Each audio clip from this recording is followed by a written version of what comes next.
రాష్ట్రంలో Revanth Reddy diversion politics చేస్తున్నారని MLC కవిత మండిపడ్డారు. రాష్ట్రంలో కాంగ్రెస్, బీజేపీ కలిసే పనిచేస్తున్నాయని అన్నారు. ఢిల్లీ డైరెక్షన్లోనే కేటీఆర్ పై కేసులు నమోదవుతున్నాయని చెప్పారు.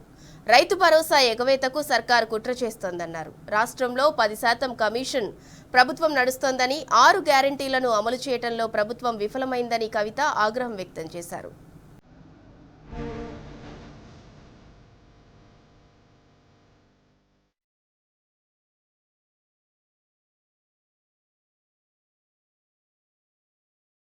రాష్ట్రంలో కాంగ్రెస్ బీజేపీ కలిసే పనిచేస్తున్నాయని, ఇక్కడ కాంగ్రెస్ ప్రభుత్వమే ఉన్నప్పటికీ దానిని బీజేపీ నడిపిస్తోందని ఎమ్మెల్సీ కల్వకుంట్ల కవిత ఆరోపించారు. కేటీఆర్ పై కేసు నమోదు చేయడంతో బీజేపీ కాంగ్రెస్ పార్టీలు రెండు ఒకటేనని మరోమారు స్పష్టమైందని పేర్కొన్నారు. ఢిల్లీలో సీఎం రేవంత్ రెడ్డి బీజేపీ పెద్దలను కలిసిన తర్వాతే కేటీఆర్ పై ఏసీబీ కేసు నమోదు చేసిందని ఆరోపించారు. దేశంలో ప్రాంతీయ పార్టీలు ఉండకూడదన్న లక్ష్యంతో కాంగ్రెస్ బీజేపీ కుట్ర చేస్తున్నాయని ఆరోపించారు. కేసీఆర్ వంటి బలమైన నాయకులను దెబ్బకొట్టాలని ఆ పార్టీలు ప్రయత్నిస్తున్నాయని పేర్కొన్నారు. కేసీఆర్ ను దెబ్బకొట్టడం ఆ పార్టీలకు సాధ్యం కాదని తేల్చి చెప్పారు. కక్ష సాధింపులో భాగంగానే కేటీఆర్ పై ఏసీబీ, ఈడీ కేసు నమోదు చేశాయని, ప్రజల పక్షాన పోరాడుతున్నందుకే టార్గెట్ చేశారని ఆగ్రహం వ్యక్తం చేశారు.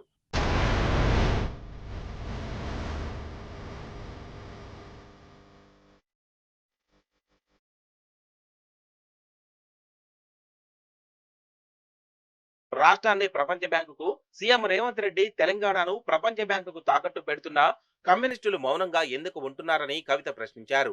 ప్రపంచ బ్యాంకు చీకటి చరిత్ర నేపథ్యంలో 10 ఏళ్ల పాటు ఆ బ్యాంకును కేసీఆర్ తెలంగాణకు దూరంగా ఉంచారని పేర్కొన్నారు. భూభారతితో భూభద్రత ఉండదని విమర్శించారు. భూభారతి చట్టం ద్వారా కాంగ్రెస్ ప్రభుత్వం రెవెన్యూ వ్యవస్థను నాశనం చేస్తోందని ఆగ్రహం వ్యక్తం చేశారు.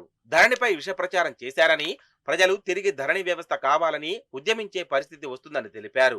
మహాలక్ష్మి పథకం కింద మహిళలకు నెలకు 2,500 రూపాయలు ఇస్తామని హామీ ఇచ్చిన కాంగ్రెస్ పార్టీ ఇప్పటికీ అమలు చేయడం లేదని, తద్వారా ఒక్కో మహిళకు ప్రభుత్వం 30,000 బాకీ పడిందని అన్నారు.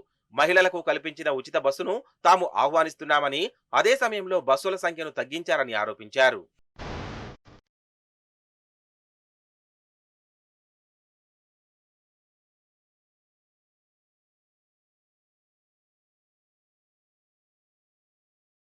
పదవుల కోసం రాజకీయాల్లో రాలేదని ఎమ్మెల్సీ కవిత పేర్కొన్నారు. ప్రజా సమస్యల పరిష్కారం కోసం పోరాటాలు చేయడంలో వెనక్కి తగ్గేదే లేదని తేల్చి చెప్పారు.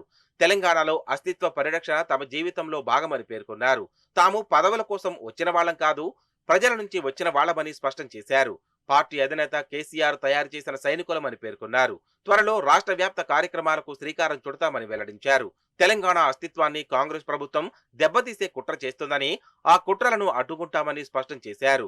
గ్రామ గ్రామాన ఉద్యమ తెలంగాణ తల్లి విగ్రహాలను ప్రతిష్ఠిస్తామని చెప్పారు. కాంగ్రెస్ పార్టీ అధికారంలోకి వచ్చి ఏడాది గడుస్తున్నా తట్టెడు మట్టి తీయలేదని విమర్శించారు. కొద్దిపాటి నిధులు వెచ్చించి 3-4 కిలోమీటర్ల మేర పనులు చేపడితే పాలమూరు రంగారెడ్డి ఎత్తిపోతల పథకం ద్వారా ఉమ్మడి మహబూబ్నగర్ జిల్లాకు ఇప్పటికే నీళ్లు అందేవని వివరించారు. కానీ ప్రాజెక్టు పూర్తి చేయడానికి మాత్రం ప్రభుత్వానికి మనసు రావడం లేదని మండిపడ్డారు.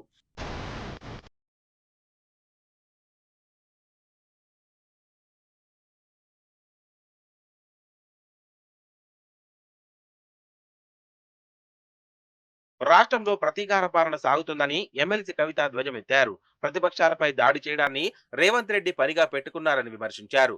ప్రజలకు ఇచ్చిన హామీలు, ప్రజా సమస్యల నుంచి దృష్టి మళ్లించడానికే అల్లు అర్జున్ వ్యవహారాన్ని ప్రభుత్వం తెర మీదకి తెచ్చిందని పేర్కొన్నారు. నిజానికి రాష్ట్రంలో 10% కమిషన్ ప్రభుత్వం నడుస్తుందని ఆరోపించారు. అందరి కోసం కాకుండా కొందరి కోసమే కాంగ్రెస్ ప్రభుత్వం పనిచేస్తోందని, ప్రభుత్వ ప్రాధాన్యతలు పెద్దవాళ్లపైనే ఉన్నాయని విమర్శించారు. మెగా కృష్ణారెడ్డి వంటి వారి కంపెనీలకు వేల కోట్ల బిల్లులు చెల్లిస్తున్న రేవంత్ సర్కార్ పేదలకు సంక్షేమ పథకాలు, అభివృద్ధి పథకాలకు మాత్రం నిధులు విడుదల చేయడం లేదని ఎండగట్టారు. ప్రభుత్వ నిర్లక్ష్యం కారణంగా విష ఆహారం తిని గురుకులాల్లో 57 మంది పిల్లలు చనిపోయారని, వారి కుటుంబాలకు 25 లక్షల చొప్పున నష్టపరిహారం ఇవ్వాలని డిమాండ్ చేశారు. రుణమాఫీ కాకపోవడం వల్ల అనేక మంది రైతులు ఇబ్బందులకు గురవుతున్నారని చెప్పారు. ప్రభుత్వ వైఫల్యాలను ప్రజల్లోకి తీసుకెళ్లేందుకు కార్యాచరణ రూపొందిస్తామని ప్రకటించారు.